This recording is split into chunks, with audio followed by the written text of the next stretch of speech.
बहुत बहुत स्वागत है आप सभी लोगों का इस अमेजिंग से वीडियो के अंदर जिसके अंदर हम लोग रिवाइज करने वाले हैं गवर्नमेंट ऑडिट को। जी हाँ, गवर्नमेंट ऑडिट को पूरा पूरा रिवाइज करेंगे इस वीडियो के अंदर। ये वन शॉट सेशन होने वाला है गवर्नमेंट ऑडिट से रिगार्डिंग। थोड़ी सी स्पीड हम लोग यहाँ पे ज्यादा रखेंगे गवर्नमेंट ऑडिट के रिवीजन के लिए, ताकि आप एग्जाम से पहले भी इसको अगर रिवाइज करना चाहो तो कर सकते हो। ठीक है ना? तो एकदम ध्यानपूर्वक सारी बातें सुनिएगा, एकदम बढ़िया से पूरे कॉन्सेप्ट्स को रिवाइज करेंगे। देखिए, सबसे पहली बात तो गवर्नमेंट ऑडिट का मतलब क्या होता है कि देखो, गवर्नमेंट को सर पैसा आता है। पैसा कहाँ कहाँ से आ सकता है? गवर्नमेंट को पैसा आ सकता है टैक्स से, लोन से, बिजनेसेस से, अलग अलग जगहों से पैसा आता है गवर्नमेंट की तिजोरी में। उस तिजोरी को बोला जाता है कंसोलिडेटेड फंड ऑफ इंडिया। क्या बोला जाता है? बोलो, कंसोलिडेटेड फंड ऑफ इंडिया। अब ये जो तिजोरी है, गवर्नमेंट इन तिजोरी में से पैसे को खर्चा करती है, इसका एक्सपेंडिचर करती है। मान लो किसी को डोनेशन दे दिया, रोड बना दिया, है ना, नई रेलवेज लॉन्च कर दिए, ऐसे मेट्रो बना दिया, अलग अलग डेवलपमेंट्स कर दिए, ऐसे अलग अलग प्रकार के खर्चे करती है गवर्नमेंट। तो बेसिकली गवर्नमेंट ऑडिट के अंदर हम लोग ऑडिट करते हैं ये खर्चों का, हम लोग ऑडिट करते हैं ये जो पैसे आ रहे हैं उसका। और सीधी सी बात है, गवर्नमेंट भी बहुत सारे इन्वेंट्रीज को, स्टॉक्स को पाइल अप करती है। तो उन स्टॉक्स वगैरह का भी हम लोग, इन्वेंट्रीज का भी हम लोग क्या करते हैं? ऑडिट करते हैं। ठीक है? तो आने वाले चैप्टर में आपको ऑडिट ऑफ एक्सपेंडिचर मिलने वाला है, ऑडिट ऑफ रेवेन्यू मिलने वाला है, और ऑडिट ऑफ स्टोर्स एंड बाकी बुक कीपिंग वगैरह से रिलेटेड भी चीजें देखने को मिलने वाली है। ओके सर, सबसे पहली बात, गवर्नमेंट ऑडिट का मतलब क्या होता है? तो देखो, गवर्नमेंट का मतलब, गवर्नमेंट ऑडिट इज ओपी। क्या कहा मैंने? बोलो, गवर्नमेंट ऑडिट इज ओपी। अब आई से इसका मतलब है कि गवर्नमेंट ऑडिट एक इंडिपेंडेंट, एस से सिस्टमैटिक, ओपी से ऑब्जेक्टिव, और पी से प्रोफेशनल एग्जामिनेशन है। क्या कहा मैंने? बोलो, independent, systematic, objective and professional examination है। किसका? पब्लिक एंटिटी का। किसका? Public entity. पब्लिक एंटिटी का मतलब क्या? जो गवर्नमेंट की एंटिटीज है उनका क्या है सर? ये ऑब्जेक्टिव इंडिपेंडेंट एग्जामिनेशन है। ठीक है? किससे रिलेटेड? उनके पैसों से रिलेटेड, यानी कि फाइनेंसिंग हो गया, उनके चाल चलन से रिलेटेड एडमिनिस्ट्रेशन हो गया, और उनके कामकाज से रिलेटेड यानी कि ऑपरेशन से रिलेटेड हम लोग पब्लिक एंटिटी का जब इंडिपेंडेंट एग्जामिनेशन करते हैं तो उसे गवर्नमेंट ऑडिट बोला जाता है। सर, जो रिपोर्ट दी जाती है इसमें दो चीजें होती है, एक तो फाइनेंशियल स्टेटमेंट्स के ऊपर ओपिनियन दिया जाता है, और दूसरा इवैल्यूएट एंड वेरीफाई किया जाएगा, और हम लोग फ्यूचर एक्शंस के ऊपर भी क्या करेंगे बेटा? ड्रॉ करेंगे। क्या कहा मैंने? बोलो, इवैल्यूएट करेंगे प्लस वेरीफाई करेंगे प्लस फ्यूचर एक्शन के ऊपर भी सर अपन लोग क्या करने वाले हैं? सर, फ्यूचर एक्शन के ऊपर भी अपन लोग यहाँ पे बातचीत करने वाले हैं। ठीक है? ओके, चलो देखो, तो बेसिकली क्या बोला गया है? कंसोलिडेटेड फंड ऑफ इंडिया में से जो पैसा खर्चा होता है उसके बारे में अपन लोग यहाँ पे ऑडिट करेंगे। सर, वैसे पब्लिक अकाउंट्स कमेटी पहले हुआ करती थी, अब तो बेटा पूरा रोल सीएनएजी को देके रखा है यहाँ पे, तो सीएनएजी पूरा ऑडिट वगैरह करने वाला है। ये अपन ने अभी देखा यहाँ पे कि गवर्नमेंट ऑडिट की डेफिनेशन क्या होता है, तो ये एक इज ओपी एग्जामिनेशन। किसका? पब्लिक एंटिटी का, फाइनेंशियल, एडमिनिस्ट्रेटिव और अदर ऑपरेशंस का, जिसकी मदद से मैं रिपोर्ट करता हूँ और बाकी चीजों के ऊपर ध्यान देता हूँ। Sir, what are the objectives? क्या कहा मैंने? बोलो, what are the objectives of government audit? ये एक बहुत प्यारा सवाल बनता है। तो बाप ऑब्जेक्टिव्स क्या बोलेंगे अपन लोग? बोलो, बाप ऑब्जेक्टिव्स। सर, बी से क्या है? Base for corrective action. AP से क्या है? Appraisal of government policies. और ए से यहाँ पे अकाउंटिंग ऑफ पब्लिक फंड्स। क्या है? बोलो, अकाउंटिंग ऑफ पब्लिक फंड्स। देखो, सबसे पहला, अकाउंटिंग ऑफ पब्लिक फंड्स का मतलब क्या होता है कि सर, ये जो गवर्नमेंट के तिजोरी में, गवर्नमेंट के फंड में जो पैसा आ रहा है ना बेटा, उसको प्रॉपरली अकाउंट फॉर करना। टैक्स पेयर जितना भी पैसा दे रहा है उन पैसे को बराबर से इन्होंने अकाउंट फॉर किया, अकाउंटिंग किया या नहीं किया, उस बात को देखना गवर्नमेंट ऑडिट का ऑब्जेक्टिव है। दूसरा, अप्रेजल ऑफ पॉलिसीज। अब देखो, लोग, गवर्नमेंट की पॉलिसीज लोग बनाने वाले, मतलब लेजिस्लेचर लोग अलग होते हैं और एग्जीक्यूटिव लोग अलग होते हैं। जैसे बनाते लॉ मेकर्स है, उसको एग्जीक्यूट करते हैं आईएएस ऑफिसर्स। तो जो पॉलिसीज इंप्लीमेंट या एग्जीक्यूट की जा रही है, क्या वो सेम मैनर में की जा रही है कि जैसा हमने सोचा था? मतलब जो हमने सोचा था उसी प्रकार से आपने पॉलिसीज को इंप्लीमेंट किया या नहीं किया, उसको चेक करना, इसका मतलब होता है अप्रेजल ऑफ पॉलिसीज। जैसे महाराष्ट्र में लाड़की बहन योजना को बेटा चेक करना। इसके अलावा बेस फॉर करेक्टिव एक्शन, मतलब क्या होता है यहाँ पे कि सर देखो, यहाँ पे बेसिकली बोला गया है कि जो लोअर लेवल लोगों ने काम किया, लोअर लेवल ऑफ पीपल ने, उन्होंने बराबर से काम को किया या नहीं किया, उनके काम को सुपरवाइज करना और अकॉर्डिंगली करेक्टिव एक्शंस लेना, सर ये होता है बेस फॉर करेक्टिव एक्शन जिसे कहते हैं, ठीक है।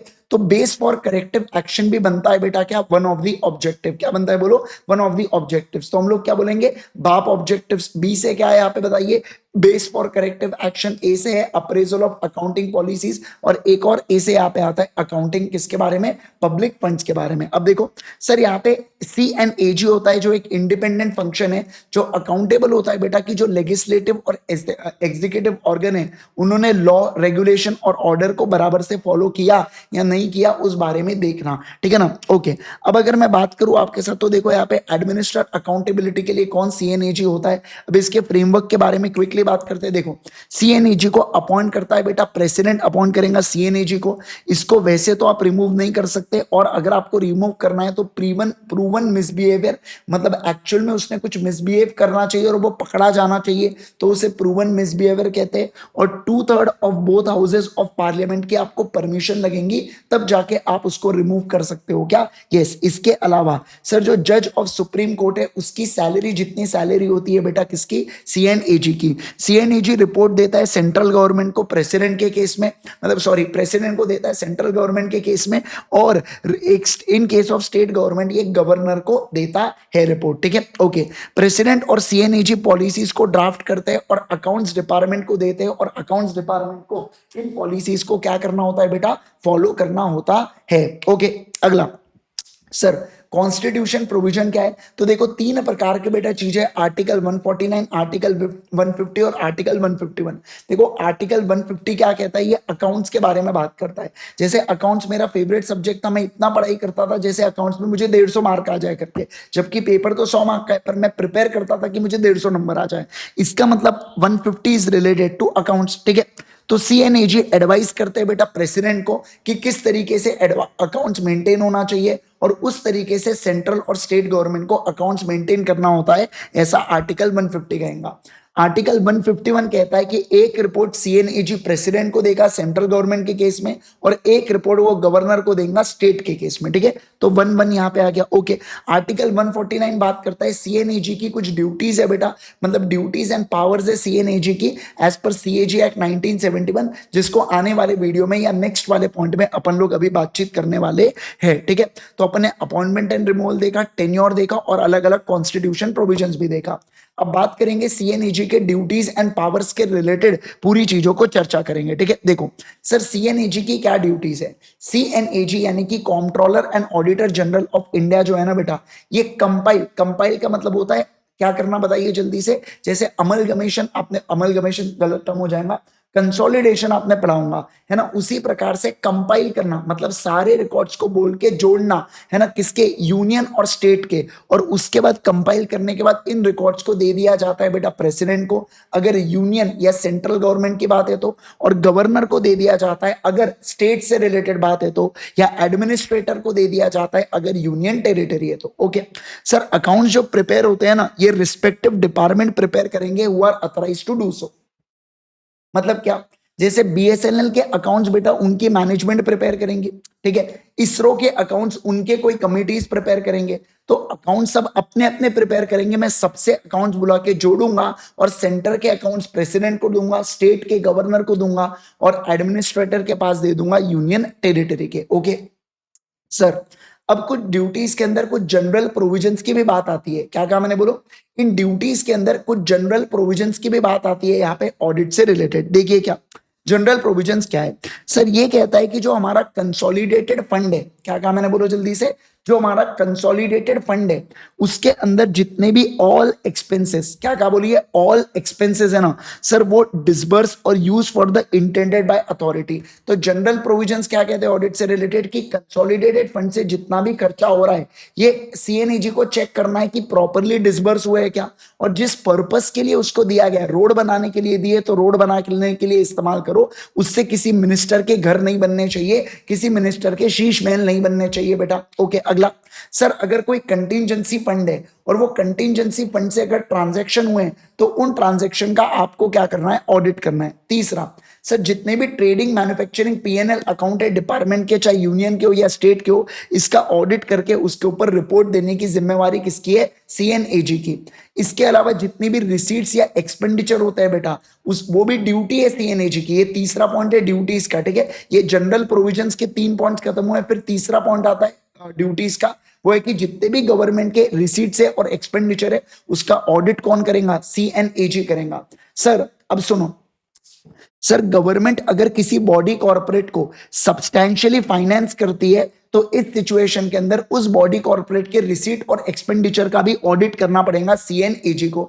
अब आप बोलोगे सब्सटैंशियली फाइनेंस का मतलब क्या होता है, कि अगर गवर्नमेंट ने 25 लाख रुपए या उससे ज्यादा का लोन या ग्रांट दिया है बेटा, एंड समझना ये जो पैसा दिया है ना, ये 75% of total expense of other body corporate है।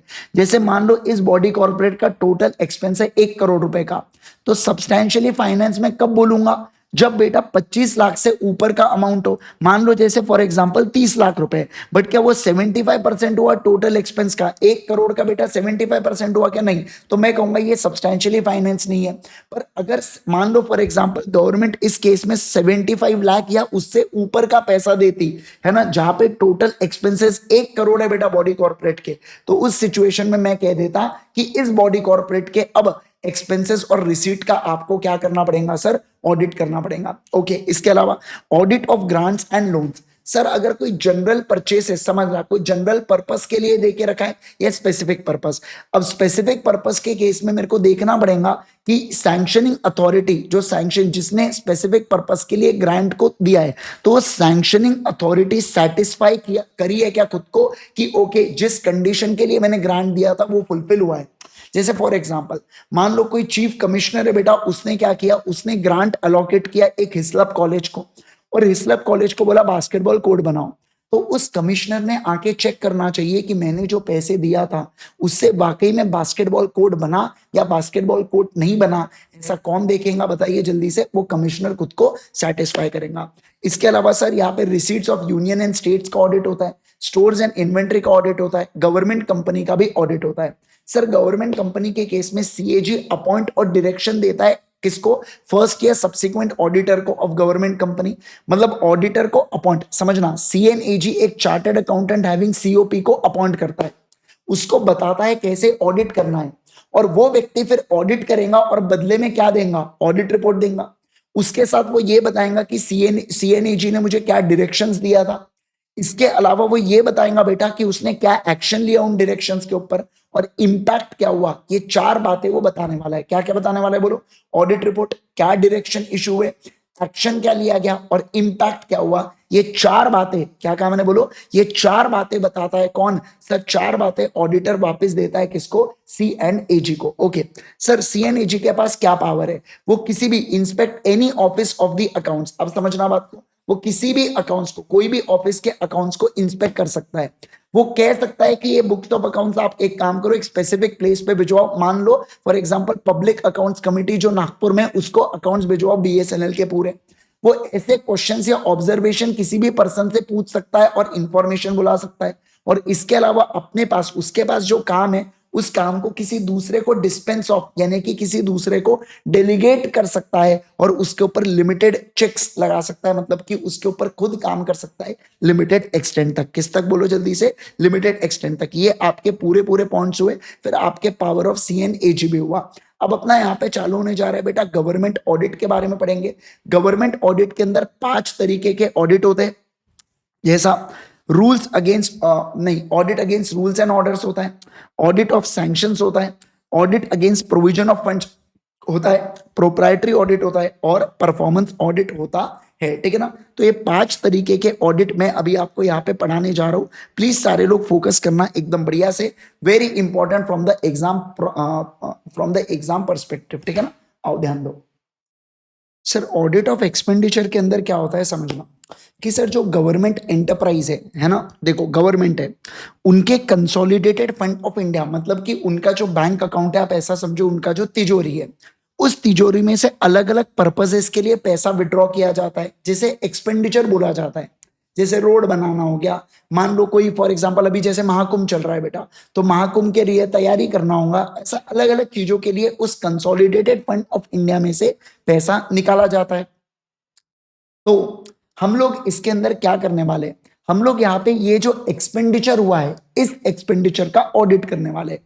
क्या कहा मैंने, बोलो, ये जो एक्सपेंडिचर हुआ है इस एक्सपेंडिचर का हम लोग क्या करने वाले, बोलो बेटा, ऑडिट करने वाले, ठीक है, ओके। तो इसके अंदर 5 प्रकार के ऑडिट है। सबसे पहले मैं बात करूंगा सबसे इजी ऑडिट ऑफ सैंक्शंस के बारे में, जो ये कहता है कि जो एक्सपेंडिचर, जो भी खर्चा आप कर रहे हो, क्या प्रॉपर उसको सैंक्शन किया गया है क्या जनरल या स्पेशल ऑर्डर के द्वारा, और दूसरा, जिस अथॉरिटी ने उसको सैंक्शन किया है क्या वो कॉम्पिटेंट है क्या। जैसे for example ministry of roadways, ये बेटा क्या करते हैं, जितने भी नेशनल हाईवेज होते हैं 500 किलोमीटर के ऊपर के, वो इनको अप्रूव करना होता है। जैसे अभी समृद्धि महामार्ग बना तो वो किसने पास किया, मिनिस्ट्री ऑफ हाईवेज ने पास किया डायरेक्ट स्पेशल ऑर्डर के थ्रू, ओके। अब मुझे बताइए, अगर एनएचएआई वाला 500 किलोमीटर के ऊपर वाले हाईवे को अप्रूव कर दिया तो क्या उसके पास कंपिटेंट अथॉरिटी हुई क्या, नहीं सर, नहीं हुई। तो इसका मतलब क्या हुआ कि जो खर्चा हो रहा है क्या प्रॉपरली वो सैंक्शन किया गया है क्या, पहली बात, सैंक्शन मतलब अप्रूव हुआ है क्या, और जिस अथॉरिटी ने उसको अप्रूव किया क्या उसके पास उतनी पावर है क्या अप्रूव करने की, उस बात को चेक करो। दूसरा, audit against provision of funds, इसका मतलब है क्या कि जो खर्चा हुआ है जिस पर्पस के लिए अप्रोप्रिएट हुआ था उसी के लिए इस्तेमाल किया गया है ना। जैसे अगर पैसे को आप निकाल रहे हो रोड बनाने के लिए तो रोड के लिए बनाइए, शीश महल मत बनाइए उससे, इसे बोला जाता है प्रोविजन ऑफ फंड्स की बात, ठीक है। अगला सर, फिर बात करेंगे हम लोग किसके बारे में, audit against rules and orders के बारे में। सर ये ऑडिट अगेंस्ट रूल्स या ऑर्डर क्या कहता है कि देखिए, जो भी कंपिटेंट अथॉरिटी, जो भी एक कंपिटेंट अथॉरिटी खर्चा कर रही है बेटा, वो रूल्स एंड रेगुलेशंस के तहत करना चाहिए। क्या कहा मैंने, बोलो, वो रूल्स एंड रेगुलेशंस के तहत करना चाहिए। जैसे देखो, पहला, power to withdraw funds from consolidated fund of India. पहली बात तो आपको ये देखना है कि किसके पास पावर है कि आप कंसोलिडेटेड फंड ऑफ इंडिया में से पैसा विड्रॉ कर सकते हो क्या। दूसरा, rules and orders regarding presentation of claims to withdraw money from CFI, consolidated fund of India या स्टेट। मतलब क्या कि कौन से रूल्स एंड रेगुलेशंस बनाए गए कि किस तरीके से आप पैसों को विड्रॉ कर सकते हो। पहला क्या बोला, क्या कौन विड्रॉ कर सकता है, दूसरा कैसे आप विड्रॉ कर सकते हो। पहला कौन विड्रॉ कर सकता है, दूसरा कौन सी प्रोसीजर से आप विड्रॉ कर सकते हो, और तीसरा कि सर क्या रूल्स एंड रेगुलेशंस है जिससे जो गवर्नमेंट सर्वेंट है, गवर्नमेंट एम्प्लॉइज हैं, उनको सैलरी, पे, अलाउंसेस और पेंशन जाने वाला है, उसके बारे में आपने रूल्स एंड रेगुलेशंस को चेक करना है, ठीक है, ओके। अब देखो यहाँ पे मेरा फंक्शन क्या है, यहाँ पे फंक्शन ऑफ ऑडिट ये है बेटा, इंश्योर करना कि जो एग्जीक्यूटिव अथॉरिटी है, मतलब जो लॉ को लागू कर रही है, वो एग्जीक्यूटिव अथॉरिटी, ध्यान रखना क्या, उन्होंने जो काम किए that are not inconsistent with the provision of constitution. मतलब मान लो कॉन्स्टिट्यूशन कुछ पावर नहीं देता किसी एक डिपार्टमेंट को, बट जैसे फॉर एग्जांपल जितने भी एजुकेशन से रिलेटेड लॉ है बेटा, ये दोनों गवर्नमेंट बना सकते हैं, पर अगर स्टेट की सिक्योरिटी से रिलेटेड लॉ है तो वो स्टेट गवर्नमेंट बना सकते हैं, पर सेंटर वाले ने उसके ऊपर लॉ बना दिया, तो ऐसा चलता है क्या, नहीं। तो एग्जीक्यूटिव ने जो पावर का इस्तेमाल किया है, जो एग्जीक्यूटिव डिपार्टमेंट होता है गवर्नमेंट का, वो लोग जो यहाँ पे काम कर रहे हैं बेटा, वो इनकंसिस्टेंट नहीं होना चाहिए कॉन्स्टिट्यूशन से, ठीक है। इसके अलावा consistent with requirement of audit and accounts, जिस तरीके से मैंने ऑडिट रिकॉर्ड्स को मेंटेन करना बोला है उसी तरीके से आपने मेंटेन किया है। सर कोई भी हायर अथॉरिटी को आप कॉन्फ्लिक्ट नहीं कर रहे हो, जो बंदे जैसे फॉर एग्जांपल आरओसी ने कुछ ऐसा डिसीजन नहीं लेना चाहिए बेटा जो आरडी के पास पावर है जिस चीज की, वो आरओसी डिसीजन ले रहा है, ऐसा नहीं होना चाहिए। और इसके अलावा जब तक सेपरेटली अप्रूव नहीं होता तो इशुइंग अथॉरिटी के पास ही पावर होती है बेटा किस चीज की, रूल्स को डिजाइन करने की, किस चीज की, बोलो, रूल्स को डिजाइन करने की, ओके। अगला सर प्रोप्राइटरी ऑडिट के बारे में बात करेंगे। प्रोप्राइटरी ऑडिट का मतलब क्या होता है, खर्चा सही है बट ये खर्चा है ना, आपको ये चेक करना है कि क्या ये खर्चा जरूरी है क्या, ये आपको चेक करना है, ठीक है। जैसे देखो, ऑडिटर को ऐसे केसेस को ब्रिंग आउट करना है बेटा जिसके अंदर इम्प्रॉपर, अवॉइडेबल या इनइफेक्टिव एक्सपेंडिचर जो इनकर किए गए हैं ना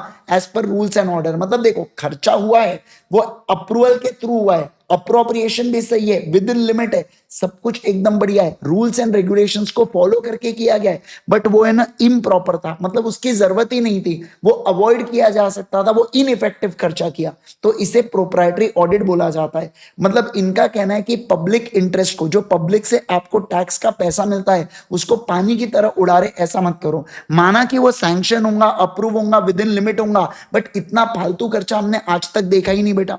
ये कौन से प्रिंसिपल्स के ऊपर बेस्ड है? इनका कहना है कि खर्चे जो है ना, ये जितना ओकेजन डिमांड करता है उससे ज्यादा नहीं होना चाहिए। आपने सेम उसी तरीके का विजिलेंस रखना चाहिए बेटा, जैसे एक man of ordinary prudence exercise करता है। समझे आप बात को? जैसे फॉर एग्जाम्पल, अगर आप दोस्त के साथ चाय पीने जाते हो या कॉफी पीने जाते हो तो बेटा टपरी पे जाते हो, लेकिन भाई अगर आप किसी और के साथ जाओ, समझ रहे हैं ना, तो ऐसे सिचुएशन में आप जाएंगे सीसीडी में या आप जाएंगे कैफे में, तो ये क्या हुआ बेटा, ओकेजन डिमांड करता है, इसलिए आपने क्या किया, खर्चा किया। समझ रहे? दोस्त के साथ गए तो खर्चा ज्यादा मत करो, क्योंकि ओकेजन डिमांड नहीं करता। समझ रहे आप बात को? बट है ना, कोई खास दोस्त के साथ गए, समझे, कोई खास दोस्तिन के साथ गए, तो उस सिचुएशन के अंदर हम लोग क्या कहेंगे, वहां पे ओकेजन डिमांड करता है, तो आपको चेक करना पड़ेगा। ओके, अगला दूसरा, no authority to should exercise power that will directly या indirectly bring its to own advantage. मतलब क्या इनका कहना है, जैसे मैंने एग्जांपल दिया था कि फॉर एग्जांपल जो इंजीनियर है बेटा, चीफ इंजीनियर, वो कह रहा है मैं रोड बनाने का तभी अप्रूवल दूंगा जब तुम रोड जब बनाओगे सीमेंट का बनाना, और सीमेंट तुमने क्या करना है, मेरे साले के फैक्ट्री से खरीदना है। मतलब इनडायरेक्टली खुद के एडवांटेज के मजे तो नहीं ले रहा है बेटा जो अथॉरिटी है वो। और इसके अलावा जो पब्लिक मनी है ना बेटा, वो किसी पर्टिकुलर पर्सन या सेक्शन ऑफ सोसाइटी को लाभ ही नहीं होना चाहिए, लेकिन आप पब्लिक मनी का इस्तेमाल कर सकते हो इन पर्पस के लिए। अगर कोई कस्टम्स के हिसाब से एक्सपेंसेस है, तो कोई ऐसा क्लेम बेटा, कोई ऐसे डैमेजेस जो कोर्ट अवार्ड करने वाला है, अगर अमाउंट बहुत इनसिग्निफिकेंट है, या अमाउंट ऑफ अलाउंस के तौर पर, जैसे कोई गवर्नमेंट सर्वेंट है, वो घूम घूम के कुछ काम करता है गवर्नमेंट के, आप उसको पेट्रोल अलाउंसेस दे रहे हो, वो चलता है, बस वो सोर्स ऑफ प्रॉफिट नहीं होना चाहिए। पता चला अलाउंस अलाउंस से ही वो अपनी जिंदगी काट रहा है, ऐसा नहीं होना चाहिए। ठीक है, okay, next, performance audit. Performance audit कहता है यहाँ पे कि जितना भी आप काम कर रहे हो गवर्नमेंट के अंदर, जो भी काम हो रहा है ना, ये एफिशिएंसी से, इकोनॉमी से और इफेक्टिवनेस से हो रहा है। अब सर एफिशिएंसी का मतलब क्या होता है? जितनी भी स्कीम्स या प्रोजेक्ट है बेटा, वो क्या होने चाहिए, समझना बात को, वो विद इन कॉस्ट होने चाहिए और बेस्ट एक्सपेक्टेड रिजल्ट्स आपको दे। ऐसा नहीं आपने चिंदीगिरी की है, इकोनॉमिकल मतलब प्रॉपर दाम पर होने चाहिए और वो बेस्ट रिजल्ट्स आपको देने चाहिए। इकोनॉमी, इकोनॉमी कहता है कि गवर्नमेंट जितने भी रिसोर्सेज को एक्वायर कर रहा है, चाहे वो फाइनेंशियल हो, चाहे वो ह्यूमन हो, या वो फिजिकल हो, अरे भैया कोई भी रिसोर्सेज हो, ये रिसोर्सेज सही दाम पर आपने परचेस करना है। कुरकुरे का पैकेट 10 रुपए में मिलता है बेटा पूरे दुनिया को, आपको 12 रुपए में मिल रहा है, क्या फायदा गवर्नमेंट होने का? इसके अलावा देखो इफेक्टिवनेस। इफेक्टिवनेस का इनका कहना है कि सर जो appraisal of programme and schemes है, जो भी हम प्रोग्राम या स्कीम्स ला रहे हैं, वो टारगेटेड ऑडियंस के पास जाना चाहिए, टारगेटेड ऑब्जेक्टिव के साथ। जैसे लाड़की बहन योजना, ये एक्चुअली जरूरतमंद के लिए है बेटा, लेकिन कुछ अमीर लोग भी इसका फायदा उठा रहे है ना, जो करोड़ों में जिनकी इनकम है, उनके यहाँ के भी लोग उन्होंने रजिस्टर करा दिए और बढ़िया गवर्नमेंट से धनाधन 7,500 रुपए लिए जा रहे बेटा, या 3,500 जितना भी होगा। तो ये सिचुएशन के अंदर मैं कहूंगा यहाँ पे इफेक्टिवनेस आता है। ठीक है, ओके, नेक्स्ट आता है यहाँ पे एफिशिएंसी कम परफॉर्मेंस ऑडिट। अब देखो क्या सर, अगर कोई फाइनेंशियल या ऑपरेशनल बात है, मैंने क्या कहा, अगर कोई फाइनेंशियल या ऑपरेशनल बात है, ठीक है, तो समझना इसके performance greater economy efficiency and effectiveness को प्रमोट करो। मतलब सिंपल सी बात ये कह रहे सर, गवर्नमेंट के जो भी फाइनेंशियल एंड ऑपरेशनल चीजें होंगी ना, उसका परफॉर्मेंस सही दाम पर होना चाहिए, सही समय होना चाहिए और प्रॉपरली टाइम एंड कॉस्ट को इन्वॉल्व करा के होना चाहिए, ऐसा इनका कहना है। ये है पूरा पूरा आपका क्या, ऑडिट ऑफ एक्सपेंडिचर से रिलेटेड पूरी पूरी बातें जो अपन ने किया। ठीक है, अब मैं आपके साथ बात करूंगा यहाँ पे ऑडिट ऑफ रिसीट्स को लेके। तो रिसीट्स के अंदर मैं जितने पॉइंट्स बता रहा हूँ उतना ध्यान रख लो बेटा। सब रिसीट्स का मतलब क्या है कि गवर्नमेंट की तिजोरी में जो पैसा आ रहा है, तो वो पैसे, रिसीट, अपने पास कोई पैसा मिलता है तो अपन रिसीट बोलते हैं, तो उस रिसीट का अपन लोग ऑडिट कर रहे हैं। तो सबसे पहले क्या बोला सर, जितने भी रेवेन्यू या अदर डेट्स जो गवर्नमेंट के तरफ ड्यू है, मतलब जिन भी लोगों को गवर्नमेंट को पैसा देना है या जहां जहां सोर्स से गवर्नमेंट को पैसा आना है, आपको चेक करना है कि क्या आपने उसको असेस किया, क्या मतलब कैलकुलेट बराबर से किया क्या, और दूसरा वो रियलाइज हो गया क्या गवर्नमेंट की तिजोरी में। किसी से जीएसटी का पेमेंट आना था लोगों से, तो बराबर से गवर्नमेंट की तिजोरी में पैसा आया क्या। दूसरा सर, आपको चेक करना है कि क्या proper rules and regulations department या एजेंसी के द्वारा फ्रेम किए गए हैं क्या। जिससे असेसमेंट, कलेक्शन और एलोकेशन आसान होना चाहिए। जैसे जीएसटी के केस में मैंने कहा था, मान लो हमने एचएसएन वाइज यहाँ पे डिवाइड कर रखा है, तो बराबर 28% के रेट में कोई प्रोडक्ट फंस रहा है, तो उसका अगर 1 लाख का सेल हुआ है तो 28,000 रुपए का जीएसटी होता है, तो बराबर से आया क्या, और सीजीएसटी एसजीएसटी के अनुसार बराबर सेंट्रल और स्टेट गवर्नमेंट के अकाउंट में चले गया क्या। फिर बोल रहा है कि जो भी रेगुलेशन एंड प्रोसीजर्स है वो सही ढंग से कैरी आउट हो रही है क्या, मतलब 20 तारीख तक जीएसटी के रिटर्न जाने चाहिए तो बराबर से जा रहे हैं क्या, नहीं गए तो उन असेसी लोगों को आपने फोन कर करके परेशान किया है क्या, ये सब चीजों को आपको चेक करना है। इसके अलावा सर ऐसे सिस्टम या प्रोसीजर्स बनाओ बेटा जो एक्यूरेटली सिक्योर करे correct and regular accounts of demand, collection and refund. मतलब बोला जा रहा है आपके सिस्टम इतने बढ़िया, इतने रोबस्ट होने चाहिए कि अननेसेसरी के अंदर उसके अंदर डबल एंट्री या डबल रिफंड चले गए, या ऐसे कुछ कांडेल काम उसके अंदर नहीं होना चाहिए। प्रॉपर सिस्टम्स आपने मेंटेन करना चाहिए। ओके, अब बात करेंगे audit of stores and inventory. मतलब यहाँ पे गवर्नमेंट कुछ परचेसेस वगैरह करती है, उनके पास भी स्टॉक जमा होता है बेटा, तो उनका अपने को क्या करना है, ऑडिट करना है। सर हम लोग ये क्यों कर रहे हैं, टू एसर्टेन, किस बात को एसर्टेन, कि जितने भी रेगुलेशन, जितने भी लॉ बनाए गए सेल, परचेस, रिसीट, इशू को लेके ऑफ स्टोर्स, क्या उसको प्रॉपरली कैरी आउट किया गया क्या।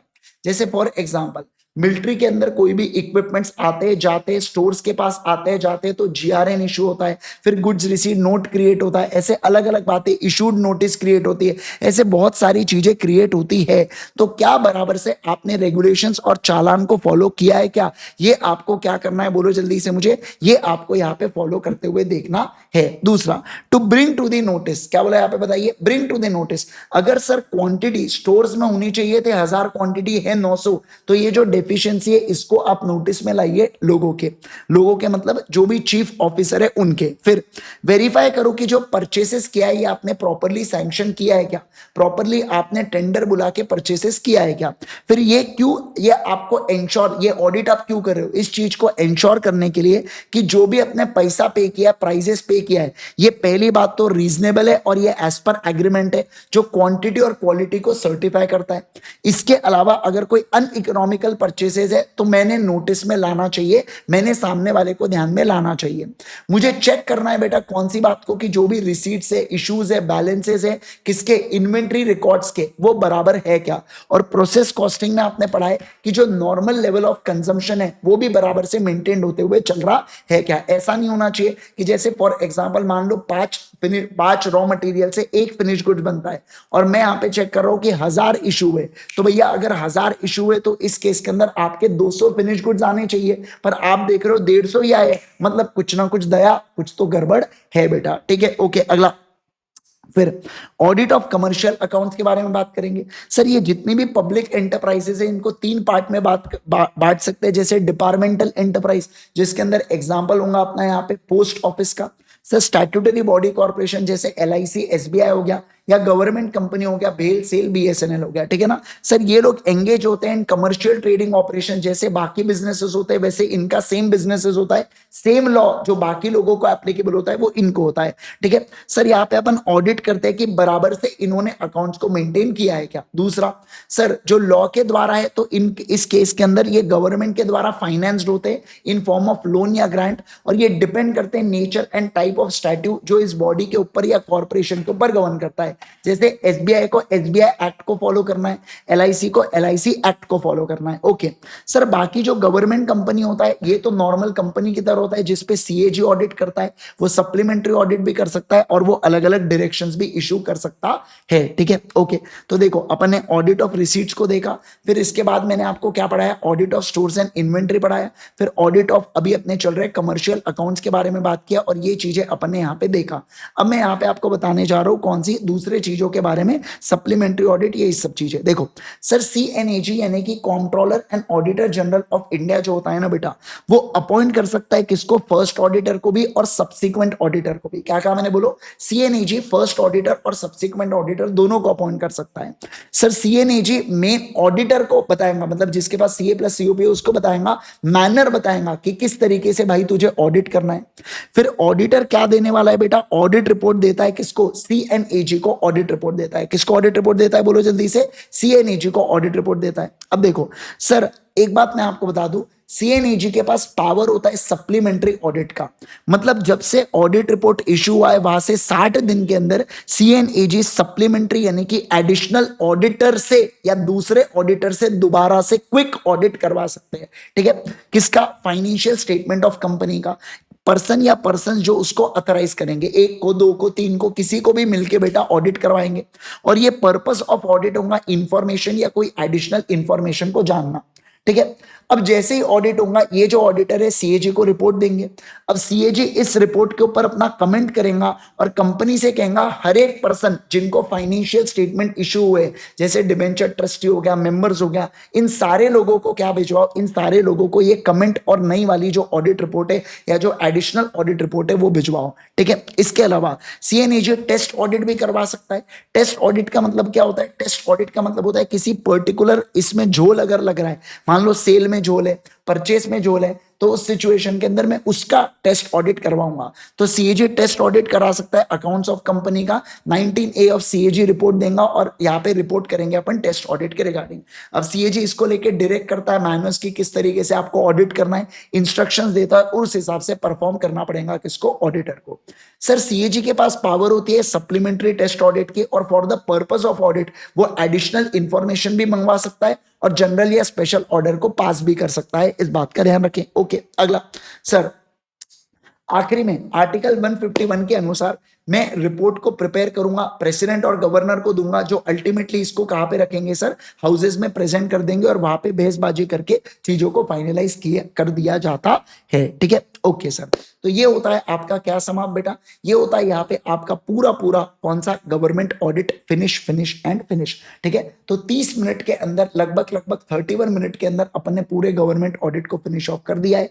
होप सो आप सभी लोगों को एकदम बढ़िया तरीके से सारी बातें समझ में आ गई हो, एकदम बढ़िया तरीके से सब बातें आपको क्लियर हो गई हो। ठीक है ना? चलिए, इसके अलावा आपको जाने से पहले कह दूं कि हमारे जो इंटर के रेगुलर लेक्चर होते हैं ऑडिट के, ये अगर आपको ऑनलाइन मोड में चाहिए तो ये igsir.in के ऊपर अवेलेबल है। और अगर आप फेस टू फेस क्लासेस को अटेंड करना चाहते हैं, नागपुर में हमारी फेस टू फेस क्लासेस होती है डीजीएस कैप्स के अंदर, डीजी शर्मा क्लासेस के अंदर, और आप इन फोन नंबर के ऊपर कॉल करके एक्स्ट्रा इंक्वायरी कर सकते हैं। राइट, चलिए, thank you so much once again. मिलते हैं हम लोग नेक्स्ट रिवीजन वीडियो में, है ना, जिसके अंदर हम ऑडिट ऑफ लोकल बॉडीज और बाकी इस पूरे चैप्टर को अपन लोग कवर करने वाले हैं।